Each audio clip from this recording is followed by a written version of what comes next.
Welcome to richplanet.net, the programme which aims to uncover the truth behind the alien and UFO mystery. I'm Richard D. Hall, and in this week's programme we will be discussing the very controversial character of ufology, John Lear.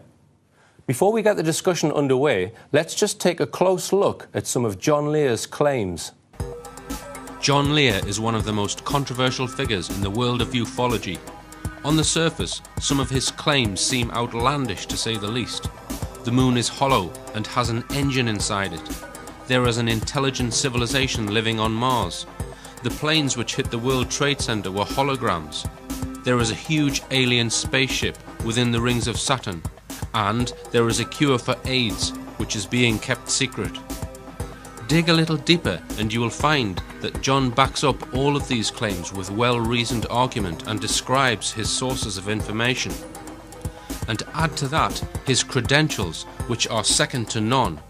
One is left perplexed as to what to believe and what not. Bob Lazar and I went down to see him personally to ask him a question about Mars. We got badges, we were admitted personally. You know, he told us everything he knew. It was easily accessible. Now you Google him you Google him and there's no record of the guy. Wow. It's like you go to Wikipedia and look for John Lear. He does not exist. And if you look at... John Lear's father, William Lear, invented the Learjet executive plane. John followed in his father's footsteps and embarked on a very colourful career as a pilot. He has flown over 160 types of aircraft in over 50 different countries. He holds 17 world speed records in the Learjet and is the only pilot ever to hold every airline certificate issued by the Federal Aviation Administration. He has flown missions worldwide for the CIA and other government agencies. Considering his lifetime's experience in aviation, he is definitely a likely candidate to know about UFOs. The non-believer camp refer to the likes of John Lear as a dark-sider.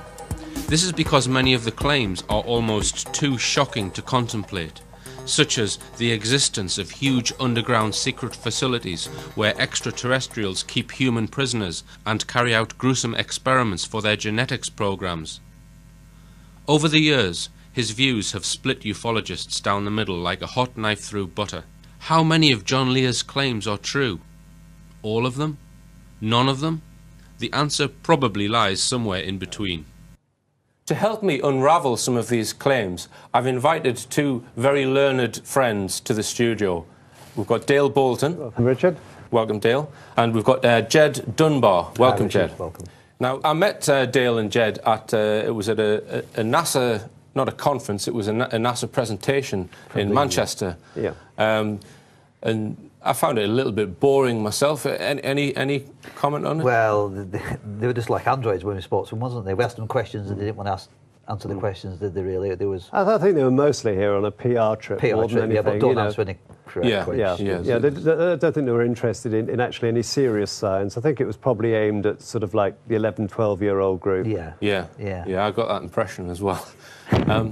Right, so John Lear, now we're going to explore first his relationship with Bob Lazar, because it goes back, I believe, to the sort of mid to late 1980s, when Bob Lazar allegedly gained employment at the very secretive S4 base, which most people who are interested in ufology will know about, and that Lazar claims that he worked on a flying disc, which the American government have in their possession, and he was a physicist, and his job was to try and figure out this advanced propulsion system.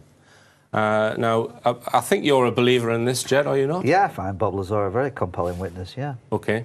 And what would you give as the best evidence for Bob Lazar's case, then? Well, when he took John Lear out to the desert on a said time, a Wednesday night at 11 o'clock, he said this ship's going to be out there. Mm-hmm. Him and John Lear drove out into the desert.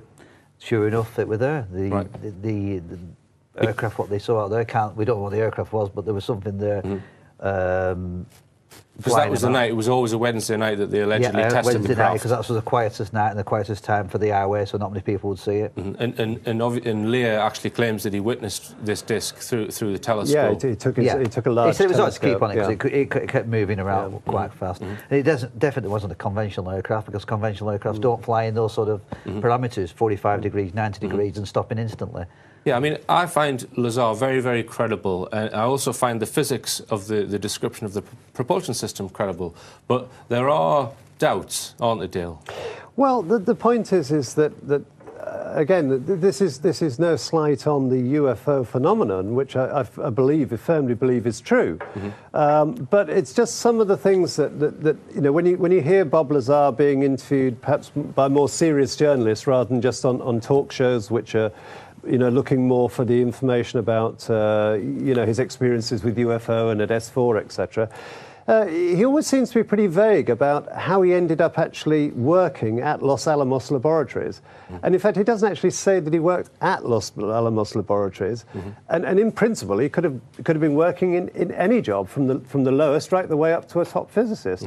The other thing is that bearing in mind that, you know, the world is full of great minds, super great minds, I would have thought that if I was part of a secret black government that was looking to reverse engineer alien craft, I'd be looking to get the very best possible person that I can.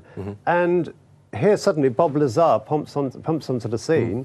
And, well, what's his background? OK, he says he's got a background in physics, but at the same time, he generally tends to put everything in fairly simple and understandable terms. Now, is that because he can't talk about the actual mathematics or the molecular effects that are actually taking place?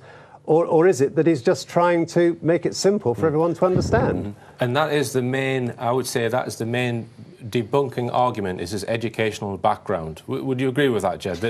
That's the main argument that people use? Yeah, but Stanton Friedman, for example. Yeah, Stanton Friedman, it's that easy to pull something to pieces. It's the most easiest thing in the world, isn't it? Trying to say it's positive is very, very hard. You see, I'm going to counter that argument because they claim that he doesn't have the degrees that he has, and perhaps he doesn't. I'm not going to counter that. I don't know whether he does or he doesn't, but for me, saying that someone hasn't worked somewhere because they don't have a qualification is a bit like saying that you can't possibly have been to France because you don't speak French. No, that's a valid point. Yeah. So I think those scientists have had those discs for quite a while and were coming to they couldn't fathom it. So I think they needed someone perhaps with a practical brain, because some theoretical physicists, you know, give them a screwdriver and they're lost. Sure. So perhaps somebody can think out of the box. And yes, exactly. Someone who can think out of the box with very good practical skills, which Lazar undoubtedly had with his, you know, his jet car. Yeah. He built a particle accelerator in his back garden, for God's sake, you know. So the guy's got some talent, and I think the educational argument is a strong one, but I would say that there's also the fact that he alleges that he had 3 interviews, and they were almost like, you know, an examination of his knowledge of physics. So this was before he went to work via EG&G? I think this was before he got the job at S4, I believe. Area 51. Yeah, at Area 51. And I would say another thing which, for example, he was interviewed in 2003, which is a good while after 1989 when he came out of his claims, and he talked in detail about the propulsion system, and he then said, well, the navigational and flight control side of things still really puzzle me. So he's genuinely puzzled about part of it, and that to me doesn't seem like the sort of thing that someone who's made up the story in 1989 would say. I mean, are there any other? Well, there are other areas that concern me, in that usually, if you like, if you believe the tabloid version of how the military system works, to keep these sort of projects secret, they are heavily compartmentalised, in that, you know, the man who makes a rod doesn't know where that rod actually connects to, and so on and so forth. So, you know, you've got something like this, but yet it seems that Bob Lazar, although he allegedly has been employed to look at the propulsion system and possible ways of reversing this propulsion system and the elements that are involved from a physics point of view, It also seems that if you actually read and listen to some of his other broadcasts that he's placed on the internet, he's been briefed in other areas such as AIDS, its development and its cure. Now, I would have thought that if you are looking at recruiting a specialist in engineering, and Bob, clearly, if he built this jet car, has some experience in engineering, some probably very clever experience, you'd be looking for a biologist and not briefing Bob Lazar about AIDS and this sort of thing. Yeah, because he alleges that he was taken into a briefing room and given actual documents to read on several occasions, which had all kinds of information in them. But wouldn't he be concentrating on what he was employed for, or what he says he was employed for? Yes, I accept that, and that doesn't seem to line up with the compartmentalisation of the information. And the cure for HIV is what you mentioned, that he told John Lear about this. Exactly. I'm not sure whether that possibly came out in one of his hypnotic regression sessions, but it came from Bob Lazar. And could you tell me about that, about this alleged, well, it was manufactured virus? Well, the allegation, and don't quote me on the exact science here, but I believe it comes from an undersea cucumber, an actual animal that is only found in China. This is the cure? Yeah, this is the alleged cure for AIDS. Right. And an extraction from its secretions, when injected into the body, combined with some form of polymer, actually breaks down the RNA, which is the protein a coating. Yeah, if you think of it as a plastic coating around the bag part of the cell that'll hurt you. Yeah. It breaks it down and allows your own antibodies to go in on the attack and kill it. But from what I understand, both from what I've read about Bob Lazar and also from John Lear, and that is that they've tried to get this a quantity of this sea cucumber out of China, and on each occasion it's been spoiled or deliberately damaged by some sort of particle beam or X-ray or microwave device. Well, the question I would ask there is well, surely it must be possible to grow one of these things in the United States, or to grow one of these things here. And it may well be possible to order the seeds over the internet. I really don't know, but it just seems odd that the cure is there, but yet nobody's got access to it. Yeah, I mean, I find that one hard to believe. What about you, Jed? Do you think? Same with me. It's like say, it's just a one-off thing, and I can't really run it. I don't know enough information to really. But what about the counter-argument, which is that if you were going to make up this story about a flying saucer, you know, if it was all false, why would you throw in this story about the cucumbers as a cure for AIDS? I mean, surely that would debunk your, you know, and then go to China to try and find it. When you've been working on this project, I'm sure you'll talk about all sorts of stuff, because once you start knowing there's extraterrestrials and they've got sources to get at you, there'll be loads of spin-offs, and this may have come along that oh, by the way, this AIDS has been invented and they have the cure for it, and it's probably been talked about in the canteen or something. And perhaps some of the facts are distorted along the way. Correct, I mean, a lot of for example, he said that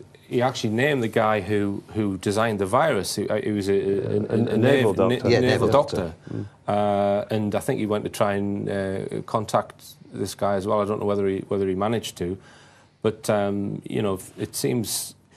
The other thing that I read was that John Lear claimed that it came about that it was designed in 85, and you know that doesn't match with the fact that AIDS was discovered in 1981. Right. You know, that was another flaw in the argument. But we'll leave that one. We'll put that one down as a neutral. Yeah. I mean, of course, the other possibility is that Bob Lazar is in fact a misinformation specialist working on behalf of the government. Right. Okay. Which is a possibility. Yeah. Yeah. I mean, he passed that lie detector test, didn't he? Well, no, he didn't actually. According to what was actually said, the results were inconclusive. Right. Okay. Which is not the same as passing it, really. I heard the quote from the police officer who did it, and he said, if that guy's lying, he ought to be in Hollywood. Yeah. Well, that's true. Yeah, I agree. I think it was 2 to 1. That is exactly what was said. But you know, as I say, that isn't necessarily, you know, conclusive in any particular way. I mean, you know, if it has been made up, it's one hell of a sort of the physics behind it, and the way that he describes this element being bombarded with the element 115. Yes. being bombarded with a proton to produce a gravity wave. You know, it's a very, very elaborate, you know, story. And the other thing is, the craft itself, he claims to have been in 2 levels. Yes. And then he's asked, you know, what's at the top part? He says, well, I don't know what's up there. So there's clearly parts that he doesn't know about, which is very cleverly fabricated. Well, in other parts of it, and also in these 3D renditions that were done for the TV series, he said that there were small seats because the fact that he had to pull back a mesh grill to actually see the gravity amplifiers hanging down underneath. But just coming back to this element 115, which is this magical element that actually very compelling. that actually, you know, sounds very plausible.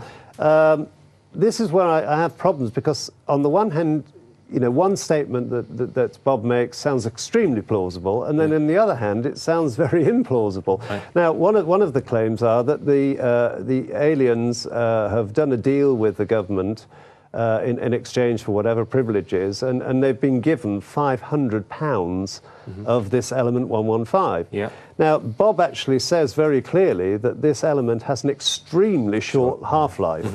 So if it's got such a short half-life, the £500 is going to be gone very quickly, unless they do something very special. What I find compelling about Bob Lazar is, again, back on element 115, that when he found it, it wasn't on the periodic table, was it?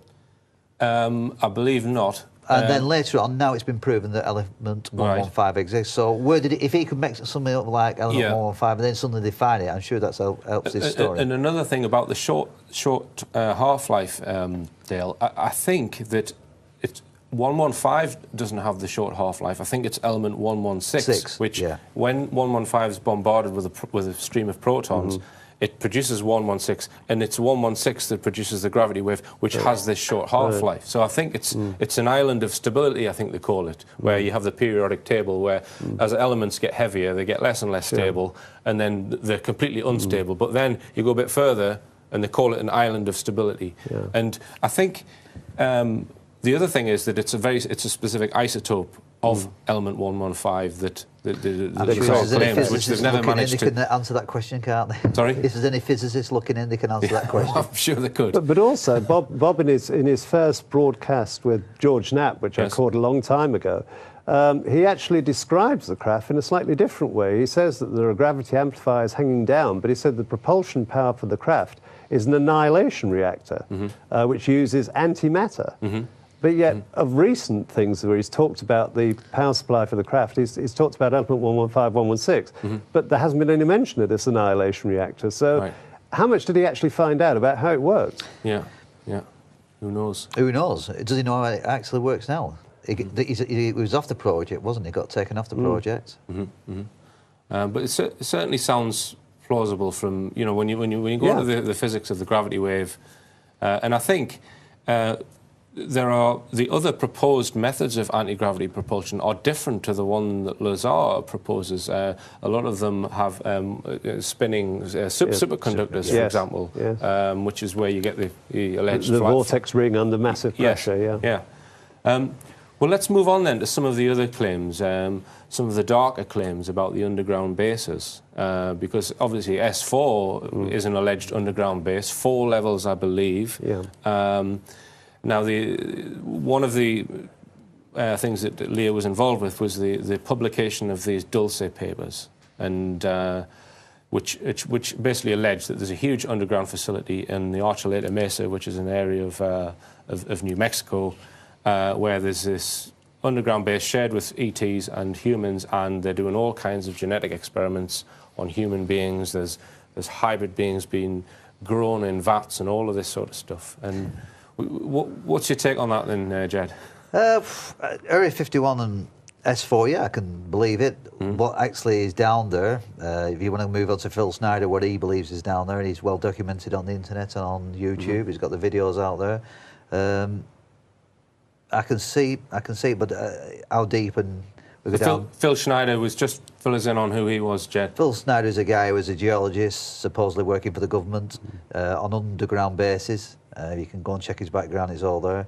He works on the underground base, supposedly in Area 51, and they did 4 mine holes, 1, 2, 3, 4, and his objective was to drill across and supposedly came across. They had a problem with the drilling bits. They went down and supposedly came across as grey aliens. He ended up killing 2 of them, and 60-odd people of his compatriots supposedly got killed. And then Schneider was murdered shortly after giving these lectures. After giving all the lectures and coming out and giving all the information, he ended up dying of suicide.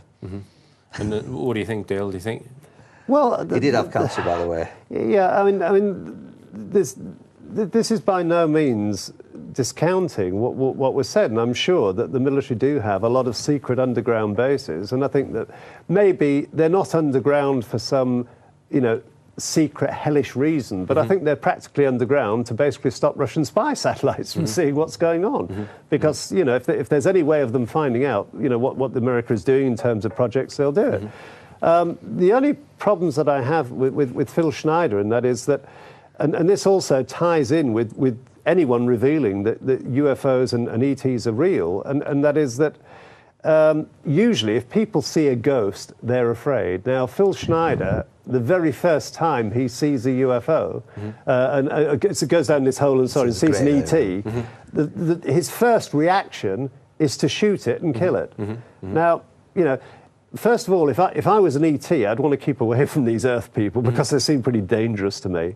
And if you're an Earth person, then if the president came on TV and said, look, they're perfectly safe, we've received some form of communication with them and our top guys are working on this, etc., I think people would still be very frightened about it. Because, as I say, if you'll open fire on something like that and that event, say, happened, it does seem, for somebody who is a specialist, who is there drilling these holes, I also find it interesting that they're drilling holes in a government area, or, to create this facility, and the government don't actually know that these ETs are actually down there? Well, the version I heard was that there was an existing base in New Mexico at Dulce, okay, and there was some kind of conflict, a squabble, where ETs killed some of the American personnel in the base, and there was a stalemate position where there were some ETs there and there were some humans there, and they blocked off an area of this underground base way down on one of the levels, and in order to access that base, they thought, right, well, we'll get to them this way, we'll sink some holes on top of it. So when they contacted Schneider, they just told him, we're going to build another base. So he didn't know why the hole was. He thought they were building a new base, but the actual reason why they were sinking those holes was to get access to this, because allegedly these bases are very, very tightly controlled in terms of, you go in one door and then to get into the next level you have to go through a whole series of security. So the only way to get to it was to drill another hole, and he wasn't a party to that information, and that's when the fight took place. That's one version that I've heard. And of course, if you're doing tunnelling underground, as part of the process of preparing for exploding a large cavern to start building the base, etc., I can't think why you'd actually go armed to do something like that when you're only an explosives expert. Well, I think we said it earlier, didn't we? That this is America, not Britain. Yes, that's correct. Yeah, well, 80% of Americans that may well be true. But when you're working in a government facility and you're there to do that job. I mean, probably most of the people who work at the CIA are not armed because they're just sitting at a computer all day.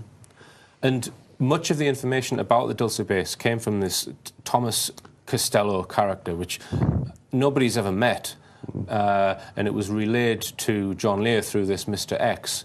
And the amount of detail in those papers in terms of the description of the base is phenomenal. And Costello basically said, look, he split all of the information into 6 packs. He gave it to 6 trusted people, and there were photographs in there, videotapes of the base. Are these ones that are buried on the top of a mountain somewhere? One of the packs of 6 is buried on top of a mountain.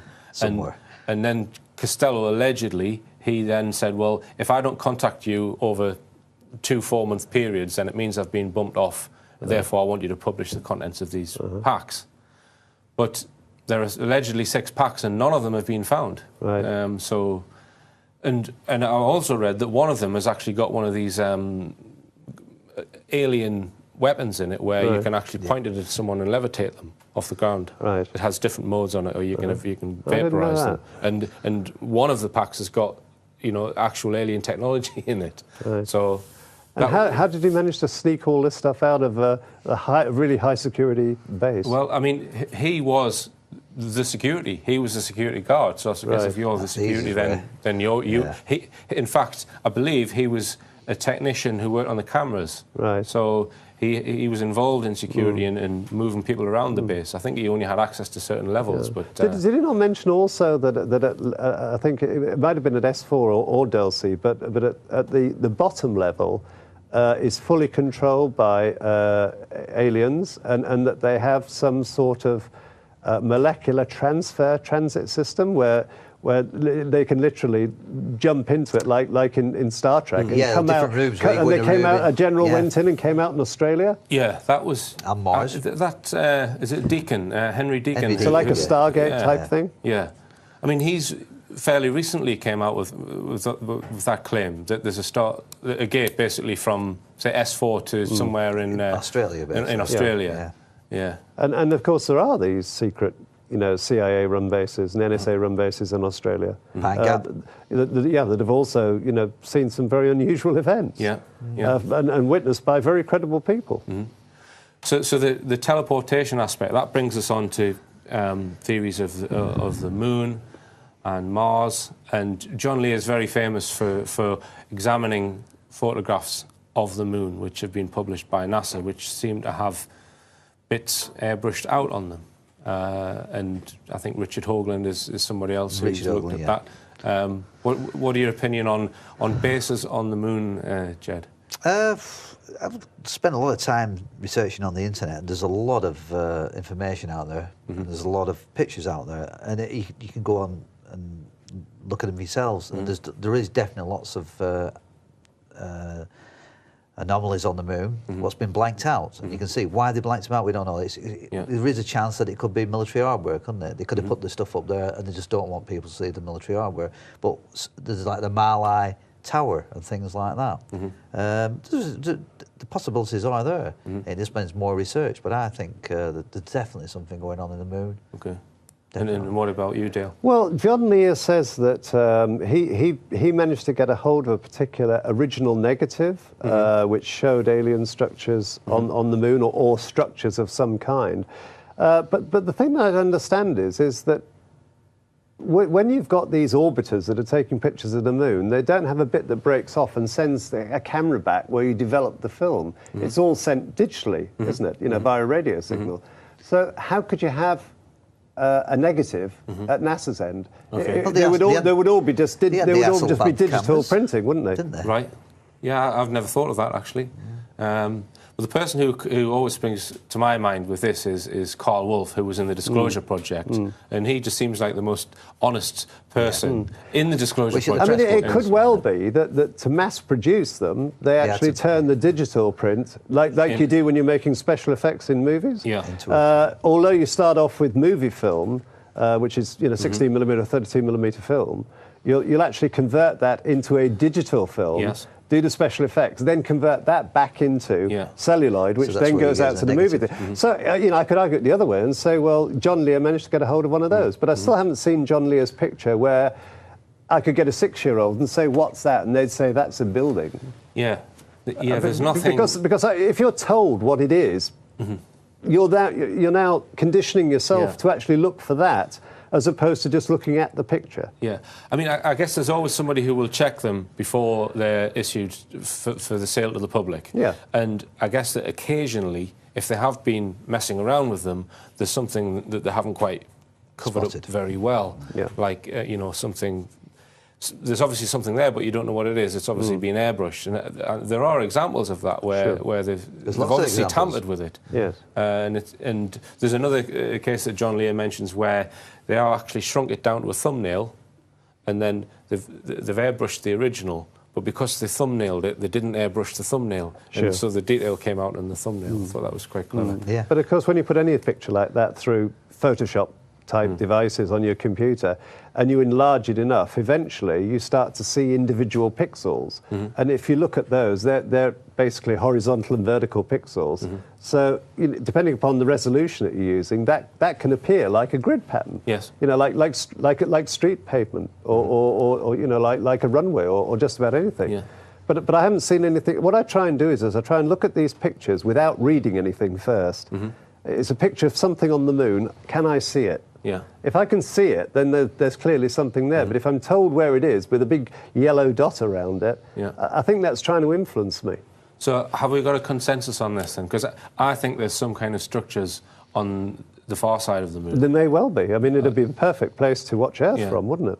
How about you, Chet? I conclude with that. You conclude with that? Yeah, I think that probably is reasonably Same true. on Mars. From the ESA satellites, before they started manipulating the data, the original photographs there, before he unclogged it, and if you look at it very closely, there are like squares there.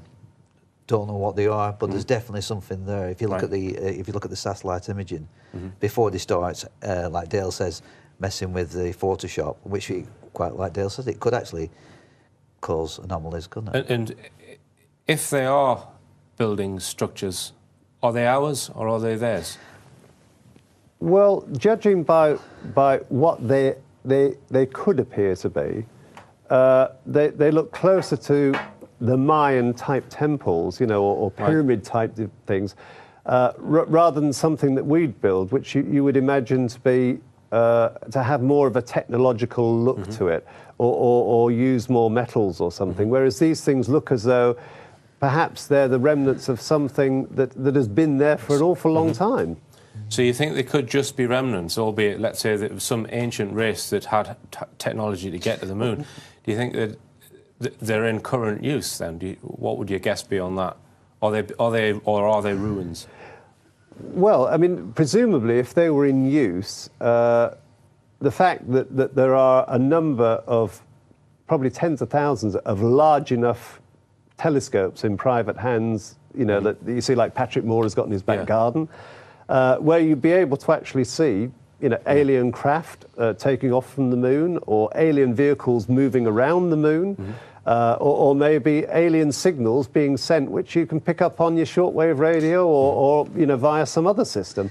But we're not seeing any of that. Well, back to Mars, on the Mars rovers, Mars rovers 1 and 2, they've actually brought a lot of photographic evidence back with some very interesting stuff. Like the sleeper, what came out like that square sleeper looked like a sleeper. We don't know if it's a sleeper, but why would you get something what looks man-made in a square? You don't get it naturally, do you? Yeah. In time. And the solar stand there, and the sleeper sticking out, something like 5 foot long in a square, which is very unusual, isn't it? And then there's the one that looks like a statue of a human figure. There's the statue. The classic figure in Sidonia. Yeah. I mean, what's your view on that? And do you think it's just a random I think it's just rock one of those formation? random things. Well, it looks very convincing to me. I mean, in the 18th century, Herschel was absolutely convinced that there was a large civilization on Mars, and it was proven by the fact they had canals, because well, if you want to move some coal from Newcastle to London, you need a canal. And if you look now with Mars, it seems logical, with Mars it? imaging, it looks like half the people said there's been water in it, because you see all the pebbles. The latest news out that there is water there, has isn't been there? water out there, and there still is water. A large ocean at some point. Yeah.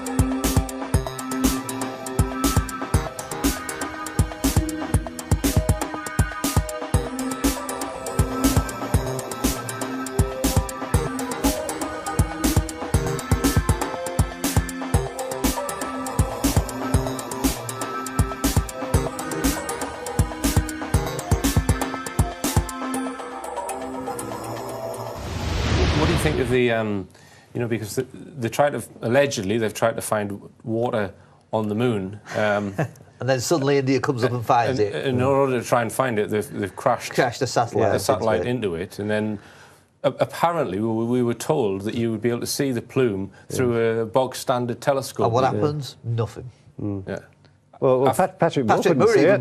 Yeah, he couldn't see it. He didn't see it. But you've seen on the internet with the little UFOs hovering around the crater before the satellite hit. Yeah, that's true. Have you seen the piece of video where you actually see a circular object which judging by above the surface of the moon, travelling for a good 5 or 6 seconds, just like you'd view an aircraft from a high altitude. Well, what is that? Okay, it could be a big rock in space where you've got the sun behind it, it's casting a round shadow, but it's perfectly round. Right. Which is a little unusual. And then suddenly, only a month ago, the Indians come out and say, yeah, there's water on the moon. So NASA spends all this money, can't find anything. Indians come along with a satellite, oh yeah, there's water. What's it all about? Yeah, and then well, they're better at corner shops as well. Well, my theory on the moon, on this search for water on the moon, is that there's a little bit of a secret squabble going on between whoever is in charge of the moon, and I think they wanted to send a warning shot, and I think that's what this thing was.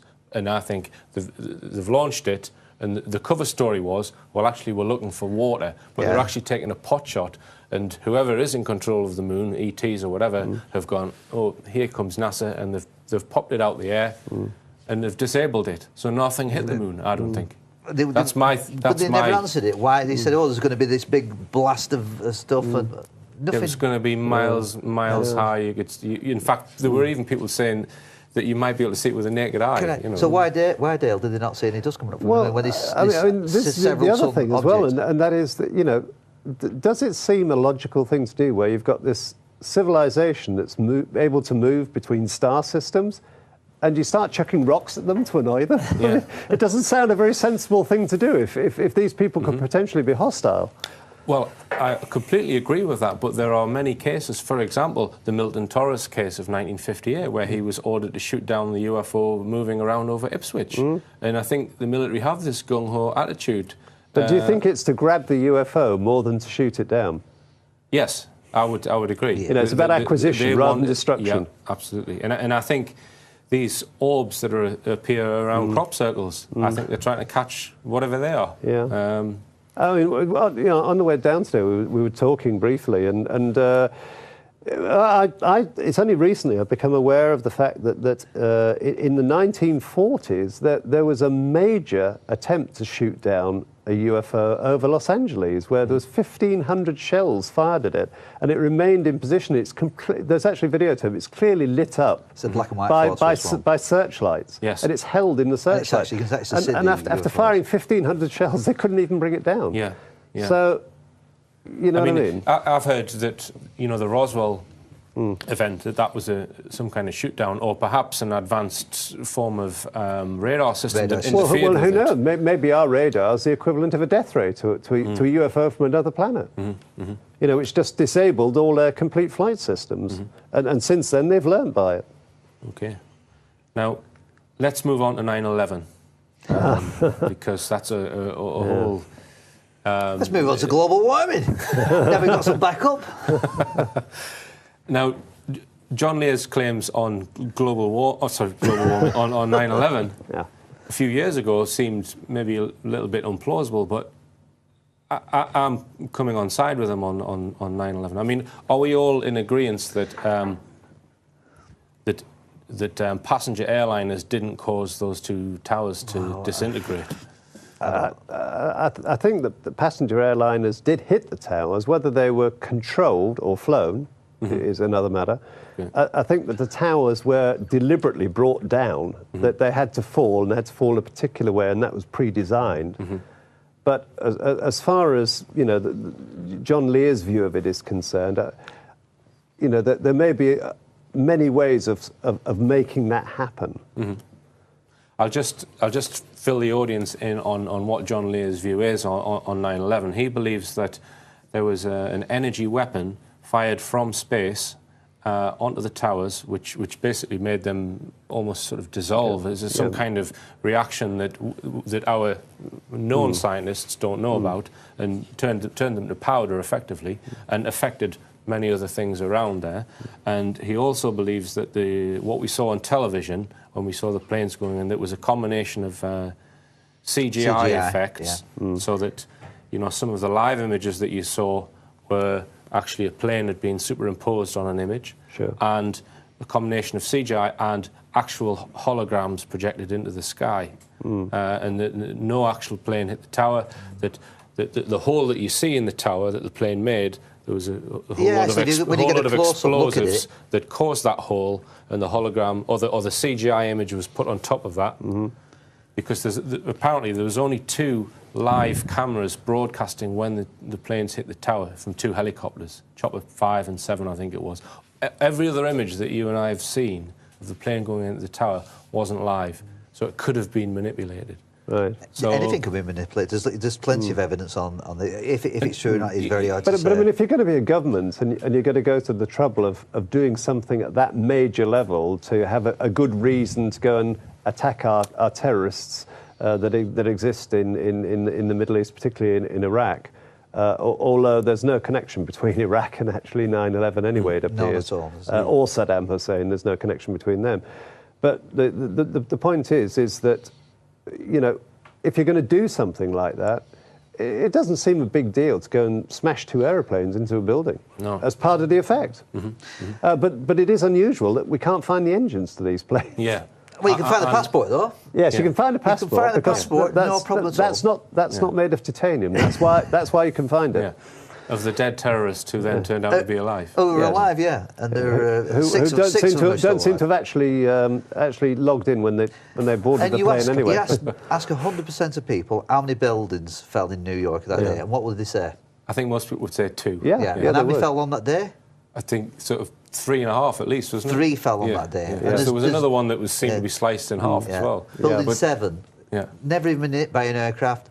Suddenly it falls free fall again. Just unbelievable, isn't it? And then large amounts of gold being removed from the Treasury depositories in New York underneath those buildings before the plane's anywhere near it. Yeah, they was moving the gold out, wasn't they? So are we all agreed on the motive of this, that it's a false flag terrorism, false flag terrorist event? I think it's almost definite. Almost definite. How they did it, we'll never truly know. All the indicators are there. I think that without that, the American people wouldn't have been behind an invasion and a regime change in Iraq. Yeah. Okay. And one piece of evidence that I did see that supports Lear's claim that it was a direct energy beam is that apparently the Earth's magnetic field, seconds before the plane hit the tower, it dipped, and apparently you can get that scientific So the planes data could have gone in and then the energy beam finished it off? I actually found a registered patent, which has been registered recently, for a particle beam weapon that works on the basis of breaking down the molecular bonds in materials.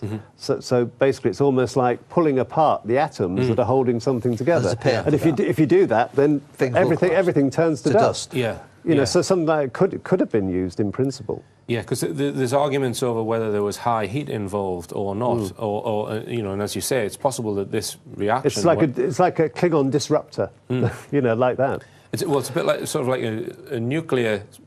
A bit like a nuclear reaction, a chain reaction, perhaps. Yeah, like a nuclear explosion, but inside the individual atoms. Yeah. So, I mean, what can we say about who's orchestrating that, and what level is it at? I mean, who stood to gain?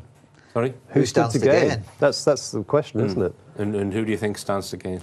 The West, definitely. I mean, who do you think is controlling the military-industrial complex, shall we say? I mean, do you think it's a human influence, or you know, who's really actually orchestrated 9/11 if it's a false flag event? Because it's not Bush. Bush wasn't Bush's idea, was it? No, somebody would be behind Bush pushing it. Well, yeah, but at the same time, you know, by the fact that you know, you've got people like Bechtel, one of the major corporations that is also associated with the American secret military projects. You've got Halliburton that are being awarded all of the contracts. Now, what the public perception is that we haven't gone in there and invaded their country and gone to war with them. We've just gone in to administrate one or two things. And you know, well, what have they got? Well, we're not administering the sand, and we're not administering camels, but we are very interested in that black stuff that you've got over there. Now, you know, control of that. I mean, the other major supply of oil in that particular region, of course, is Iran. And you know, there's talk of looking at reasons for that. But I think that even the public couldn't swallow a second terrorist atrocity that is allegedly false flagged to Iran. That's what they're going into Afghanistan, though, again, hasn't it? Well, another 30,000 troops going in next month. I mean, if they want to do something with Iran, you know, perhaps there's another false flag event around the corner. Well, it's quite possible. There could well be. I mean, there's this pipeline that's going through Afghanistan, and that's the reason why that happens to be being built right by a road, which happens to be the very place that all the soldiers have got to guard and prevent any terrorism activities. I mean, obviously, you know, these things are all. It's now, you know, all governments have exchangeable interests with each other. It's that none of them seem to have any self-sufficiency anymore. So, if you could have self-sufficiency in the form of this over-unity energy idea, or you know, means of travelling between planets without using any energy. Whoever's got that is not going to want to share it with anyone. I certainly wouldn't want to share it with anyone, because it'd effectively make you the equivalent of a god on Earth. Yeah. What you mean if you had zero-point energy technology or free energy technology? Yeah, that's the problem. And that was developed from spacecraft. I mean, that's the key. You'd have ultimate power. Not when there's trillions of dollars of oil left in the ground they can exploit and keep going. And you think that's one of the key reasons why we've never had disclosure? Because that's probably one of the key reasons. Yeah, if they've got 0-point energy, and you could have a small, say, the size of the table, what will run your house for 30 years, you wouldn't need electric, you wouldn't need gas, you wouldn't need it. What are the utilities? Are they going to tax you? Yeah. Unless they put your tax on that. And you know, if you give it to, say, a third world nation, a third world nation, which will cause problems, you know, they can desalinate the seawater and get as much clean water as they want, and then now they can be productive. Yeah. You know, they can make the land far more productive. They can compete with the West. Correct. They can invest in their infrastructure. They can now become a threat to the West in terms of world power and influence. I mean, it's a good enough reason not to give them, isn't it? Yeah. I mean, I was speaking to a 9/11 researcher, Andrew Johnson, and he believes in the direct energy weapon theory, but he believes that the reason why he believes that the inside, shall we say, have actually planted this Dr. Jones, who wrote the report that the towers were brought down by controlled demolition. Okay, so that's, yes, it's false flag, but it was controlled demolition. It wasn't a direct energy beam. And he believes that the establishment, or whoever the powers that be, have put this, I think it's Dr. Steve Jones, I think, who wrote the report on the fact that thermite was found in the towers. Was found in it, well, what he's saying is that thermite wasn't used, and the reason why allegedly they're now saying this is because they don't want anyone to know about the direct energy weapons. Sure. Because it's related to 0-point energy, you know. So, and also all the material seems to vanish. I would have thought that, you know, to honour all of those poor people that died that day, you would think that the material that was left over would have been, the steel and some of the concrete would have been made in some permanent memorial. In the same way as we've got the Arch for the Unknown Soldier and this sort of thing as a permanent memorial to those people. But yet, what do? We cart it all off to some goods yard in Staten Island or somewhere, and now it all seems to have disappeared. We can't get a hold of any of the stuff to test. So, you know, if you're testing for thermite and maybe finding something there, maybe no tests were ever done for you know, particle disruption or atomic disruption at the atomic level.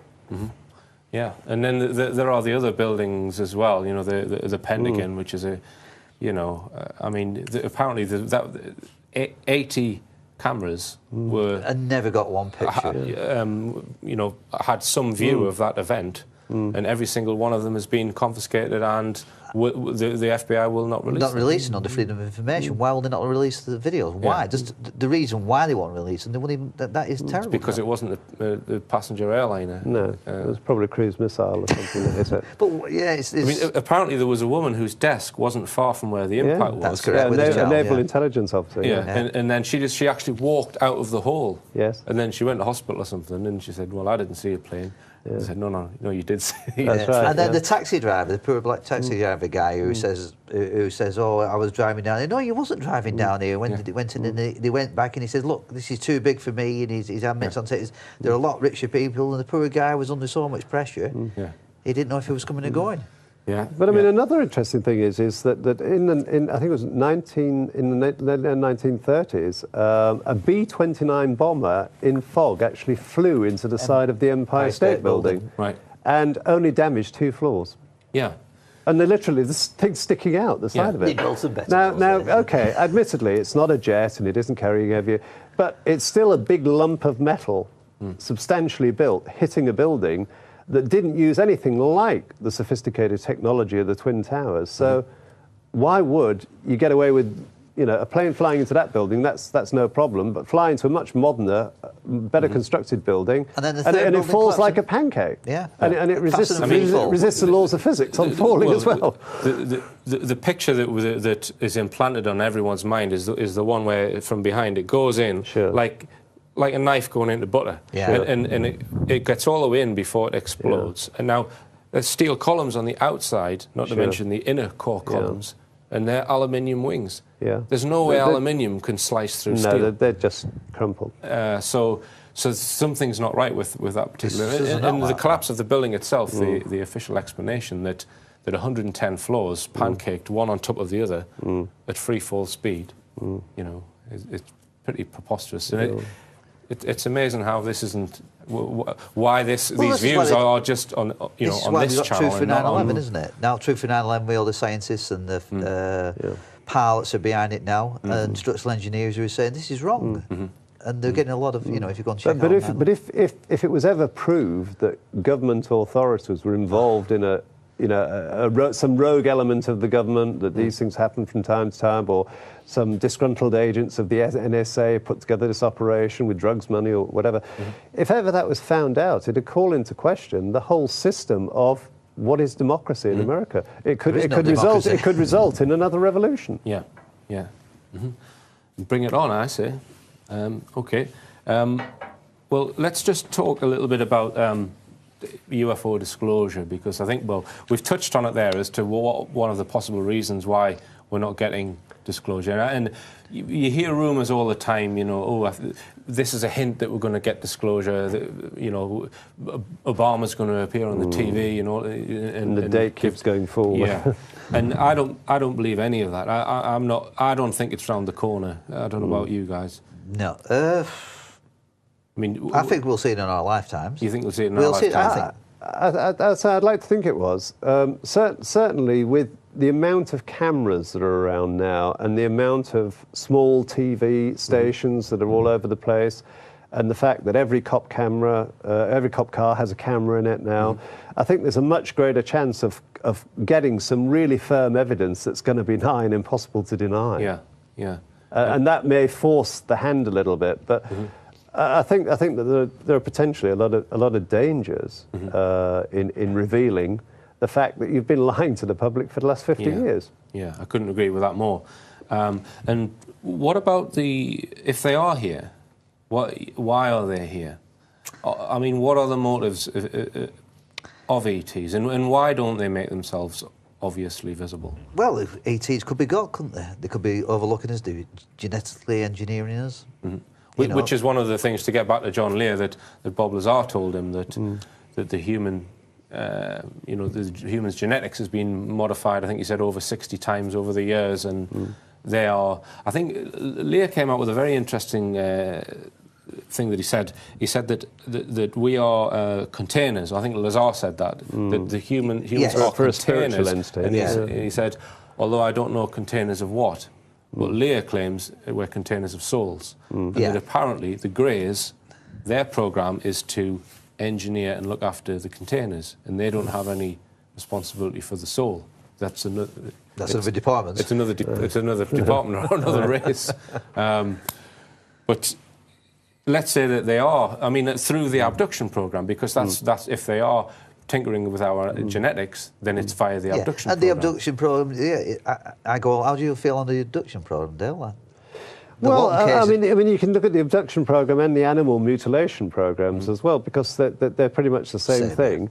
Particularly, I mean, the movie Fire in the Sky, that seems to have some pretty strong evidence in it, in that, you've got 3 ordinary boys from a backwater town, Lumberjacks, weren't they? lumberjacks, nothing special, leading a very ordinary life, and something extraordinary happened to them in the middle of a wilderness. And you know, this Travis Walton did turn up again, completely naked, suffering from various things.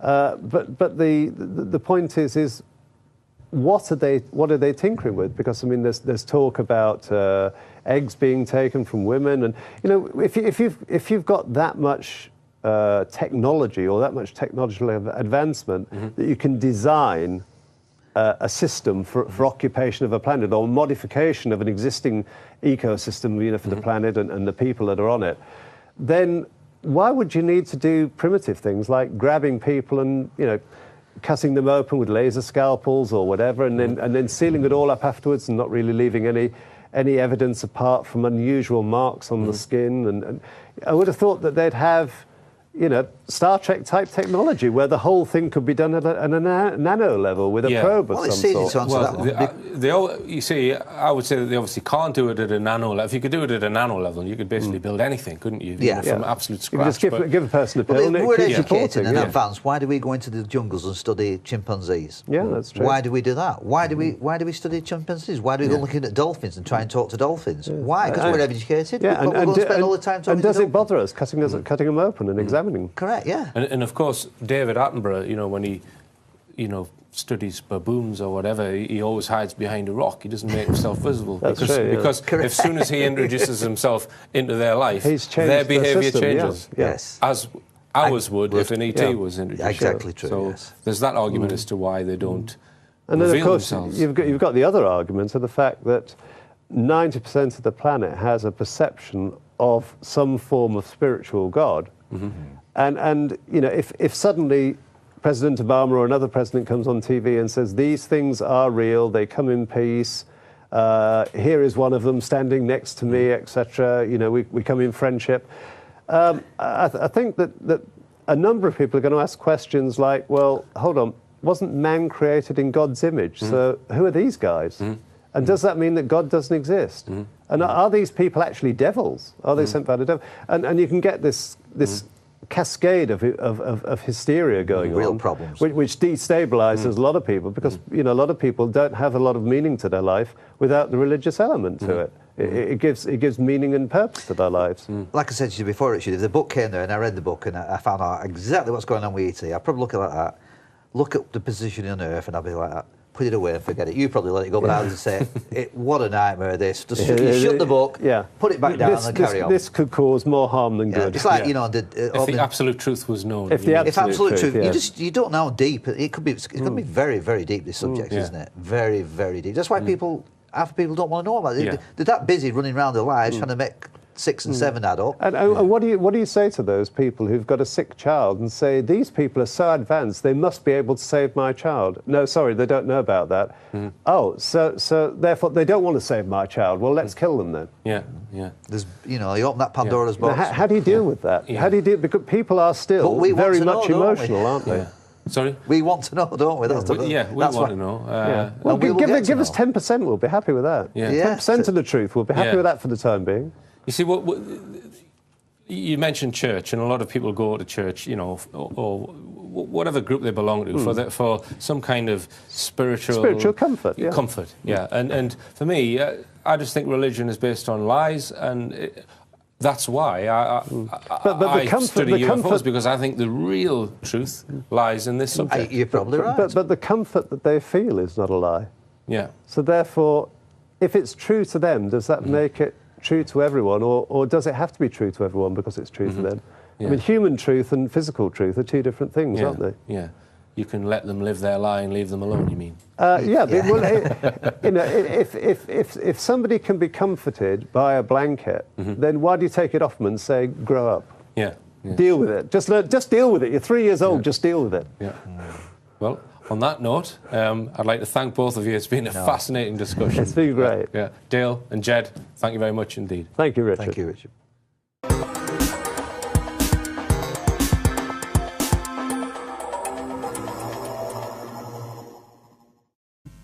None of them? The answer probably lies somewhere in between. To help me unravel some of these claims, I've invited two very learned friends to the studio. We've got Dale Bolton. Welcome, Richard. Welcome, Dale. And we've got Jed Dunbar. Welcome, Jed. Welcome. Now, I met Dale and Jed at, it was at a NASA, not a conference, it was a NASA presentation in Manchester. Yeah. And I found it a little bit boring myself. Any comment on it? Well, they were just like androids when we spoke to them, wasn't they? We asked them questions and they didn't want to answer the questions, did they really? There was I think they were mostly here on a PR trip. PR more trip, than yeah, but anything, don't answer any correct questions. Yeah. I don't think they were interested in actually any serious science. I think it was probably aimed at sort of like the 11, 12-year-old group. Yeah, I got that impression as well. Right, so John Lear. Now we're going to explore first his relationship with Bob Lazar, because it goes back, I believe, to the sort of mid to late 1980s, when Bob Lazar allegedly gained employment at the very secretive S4 base, which most people who are interested in ufology will know about, and that Lazar claims that he worked on a flying disc which the American government have in their possession, and he was a physicist, and his job was to try and figure out this advanced propulsion system. Now, I think you're a believer in this, Jed, are you not? Yeah, I find Bob Lazar a very compelling witness, yeah. Okay. And what would you give us?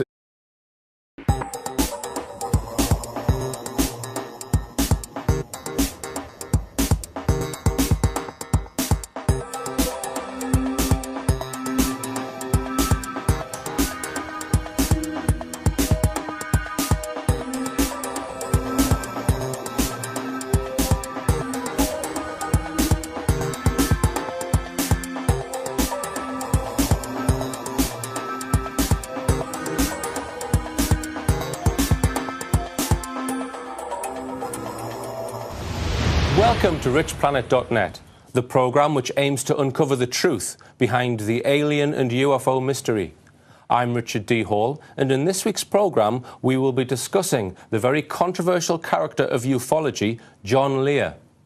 Before we get the discussion underway, let's just take a close look at some of John Lear's claims. John Lear is one of the most controversial figures in the world of ufology. On the surface, some of his claims seem outlandish, to say the least. The moon is hollow and has an engine inside it. There is an intelligent civilization living on Mars. The planes which hit the World Trade Center were holograms. There is a huge alien spaceship within the rings of Saturn. And there is a cure for AIDS, which is being kept secret. Dig a little deeper and you will find that John backs up all of these claims with well-reasoned argument and describes his sources of information. And add to that his credentials, which are second to none. One is the best evidence for Bob Lazar's case, then? Well, when he took John Lear out to the desert on a said time, a Wednesday night at 11 o'clock, he said this ship's going to be out there. Him and John Lear drove out into the desert. Sure enough, it was there. The aircraft, what they saw out there, we don't know what the aircraft was, but there was something there.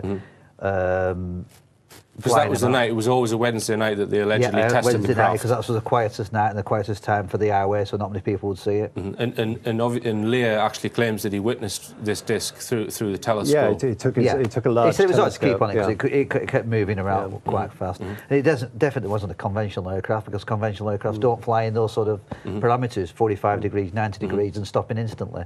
Yeah, I mean, I find Lazar very, very credible. And I also find the physics of the description of the propulsion system credible.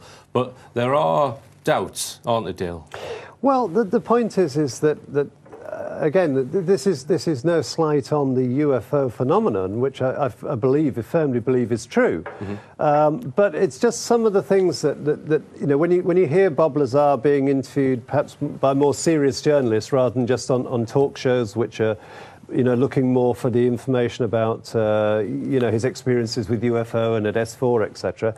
He always seems to be pretty vague about how he ended up actually working at Los Alamos Laboratories.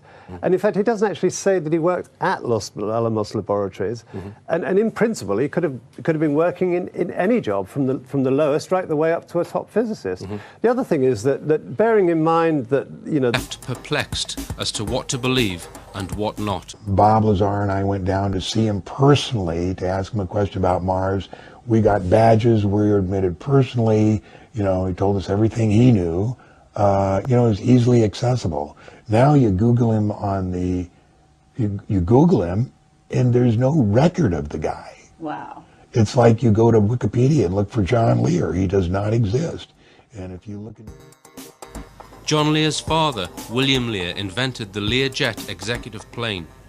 John followed in his father's footsteps and embarked on a very colourful career as a pilot. He has flown over 160 types of aircraft in over 50 different countries.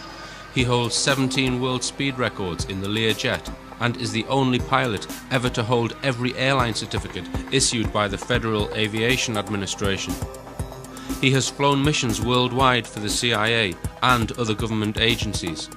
Considering his lifetime's experience in aviation, he is definitely a likely candidate to know about UFOs. The non-believer camp refer to the likes of John Lear as a dark-sider. This is because many of the claims are almost too shocking to contemplate, such as the existence of huge underground secret facilities where extraterrestrials keep human prisoners and carry out gruesome experiments for their genetics programs. Over the years, his views have split ufologists down the middle like a hot knife through butter. How many of John Lear's claims are true? All of them? The world is full of great minds, super great minds. I would have thought that if I was part of a secret black government that was looking to reverse engineer alien craft, I'd be looking to get the very best possible person that I can. And here suddenly Bob Lazar pumps onto the scene. And, well, what's his background? Okay, he says he's got a background in physics, but at the same time, he generally tends to put everything in fairly simple and understandable terms. Now, is that because he can't talk about the actual mathematics or the molecular effects that are actually taking place? Or is it that he's just trying to make it simple for everyone to understand? And that is the main, I would say, that is the main debunking argument, is his educational background. Would you agree with that, Jed? That's the main argument that people use? Yeah, but... Stanton Friedman, for example. Yeah, Stanton Friedman, it's that easy to pull something to pieces. It's the most easiest thing in the world, isn't it? Trying to say it's positive is very, very hard. You see, I'm going to counter that argument because they claim that he doesn't have the degrees that he has, and perhaps he doesn't. I'm not going to counter that. I don't know whether he does or he doesn't, but for me, saying that someone hasn't worked somewhere because they don't have a qualification is a bit like saying that you can't possibly have been to France because you don't speak French. No, that's a valid point. Yeah. So I think those scientists have had those discs for quite a while and were coming to they couldn't fathom it. So I think they needed someone, perhaps with a practical brain,